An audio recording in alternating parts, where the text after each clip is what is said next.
Welcome everybody.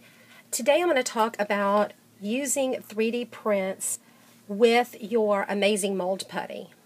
So, first thing, you need a print. So, I have access to a 3D printer and I printed out this, it's actually for a guitar and it goes around the plug at the end of a guitar. But as you can see, it came out all kind of crazy. I printed several of them. They all had the same kind of glitch. So what I decided to do was I was going to take my 3D print, clean it up, and then cast it in resin. So here's the one that I cleaned up. You can see I cut it off a little bit because the bottoms were kind of crazy. And I trimmed off all the little issues here. Now it's going to be cast face down, so I'm not too concerned with some of these crazy, the way it kind of printed crazy on the bottom here. So this is what it's going to look like. I'm going to cast it face down and let's see how that turns out. Okay, so we're going to mix equal parts of part A and B. I'm going to take my piece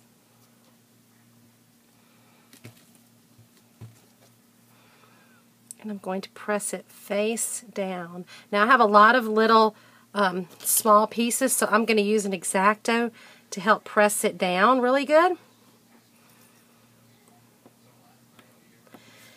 And for the kind of piece this is going to be, it doesn't need to be real thick, but I do want to make sure that right here inside the circle that the mold putty comes through it. Because if it doesn't, then I won't really get a real defined circle there. And that's supposed to,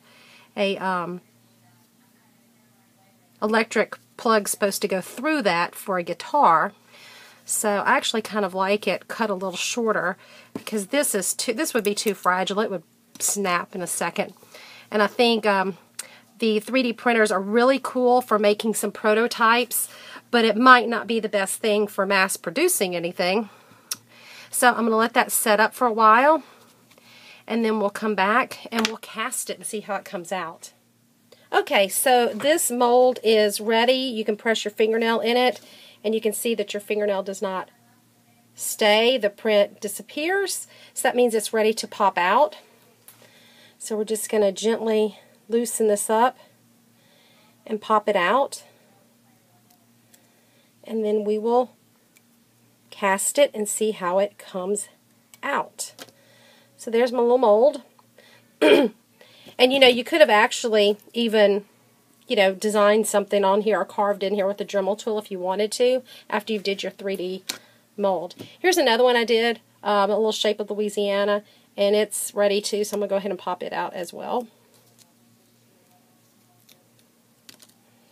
Louisiana is really crazy down there, so hopefully that popped out pretty good. It wasn't that great of a 3D print. You can see it's kind of small for a print, and the printer we have access to is the Cube, and it's not great quality, but it's fun to experiment with.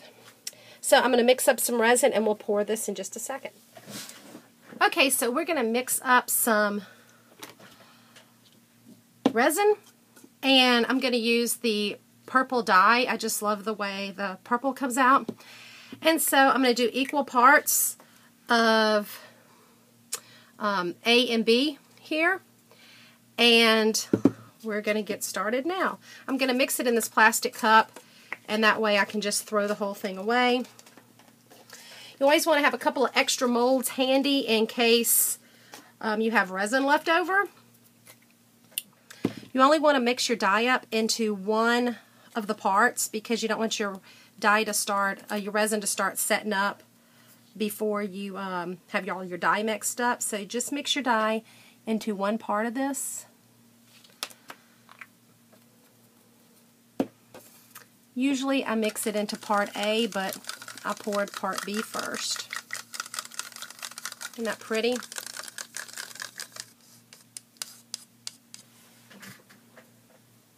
Isn't that a pretty color?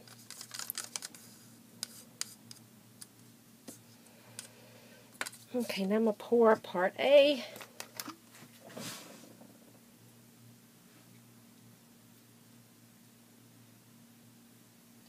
You get these little measuring cups in your kit when you buy your your resin, excuse me.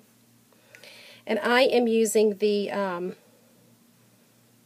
resin that dries white, that cures white. And now I'm going to pour it in my mold.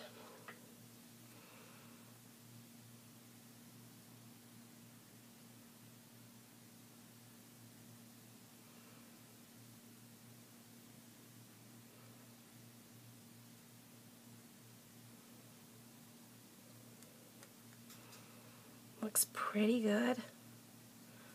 Just want to make sure you don't cover up that circle. I'm going to go ahead and pour this one, see how it comes out.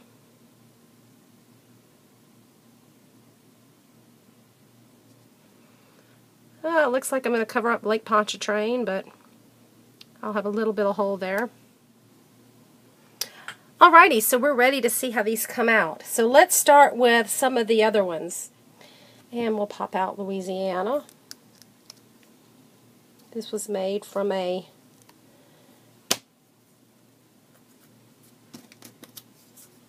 .3D print. This is thin, this is a little thicker. This end's a lot thicker because it wasn't that even of a cast. And now for what we've all been waiting for, to see how this comes out. We'll have to clean this up, I know, but let's see how it did. The fear of live taping. Totally would have been a lot easier if I waited for it to set up a little more. So here's how it came out. You can tell it's a lot thicker than this one. And since it's still pliable, I could actually file it down and nip some of these things off and clean it up a good bit. I think that looks a heck of a lot better than that one. What do y'all think? Yes. The back looks way better than this back, that's for sure. But the ultimate test is going to be if it gets used. So I'll keep you posted. So this is how you can take 3D printed items and make molds and cast them. They actually will probably be a little bit more durable than the actual 3D because these kind of bend. I'll put it on that so you can see it a little bit better. But I think it came out great. Well, this is Tanya with Create Studios, and hope you learned a little something you can do with 3D printing and crafting.